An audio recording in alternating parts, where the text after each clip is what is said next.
Hello everyone. Welcome to another episode of Book Review and Summary. Book Review and Summary number 34. Alibaba's World by Porter Erisman. Alibaba's World. How a remarkable Chinese company is changing the face of global business. The book is an insider's account of the successes and failures that happened during the initial days of building Alibaba from the perspective of the author, who was managing PR for Alibaba for around 8 years. Porter Erisman worked for Ogilvy and Mather before joining Alibaba and working as a VP there, leading the company's international operations, marketing and corporate affairs. He was one of the first American employees in the company. The author was working in the PR department for Ogilvy and Mather in 2000s when the internet boom was taking place, and he wanted to join an internet startup. While he was approached by a lot of companies, he was impressed by the simplicity and honesty of Jack Ma at the outset. Jack Ma was an English teacher who created an e-commerce empire from scratch. Many people attributed it to he being at the right place at the right time. If it was so, then so many other people should have succeeded as well with him.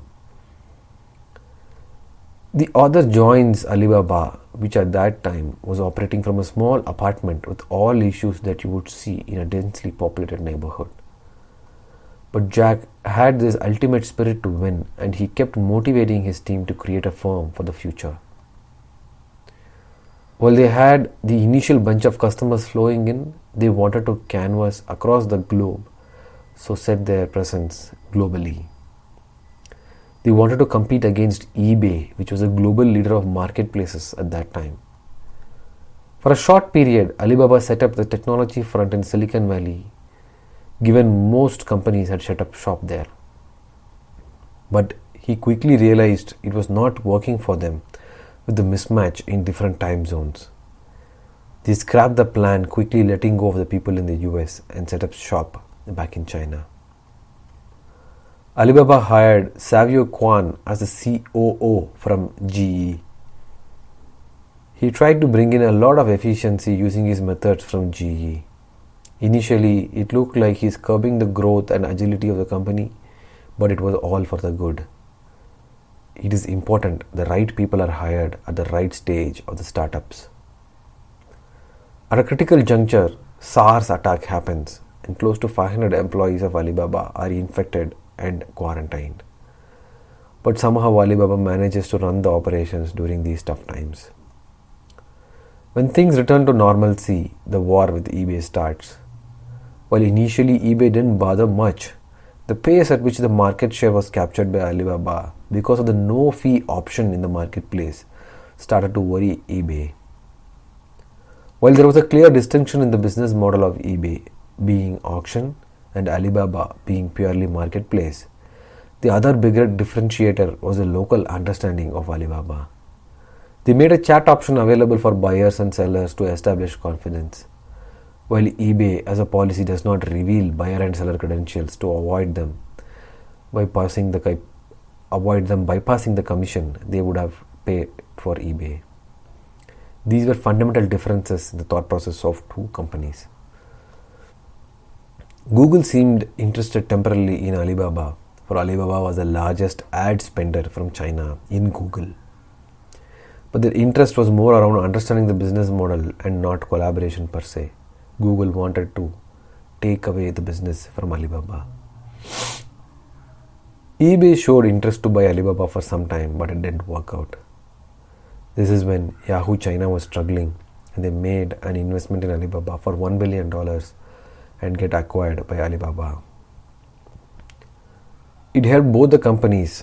For Yahoo can be managed by local managers with better understanding, and for Alibaba will get a war chest to fight against eBay.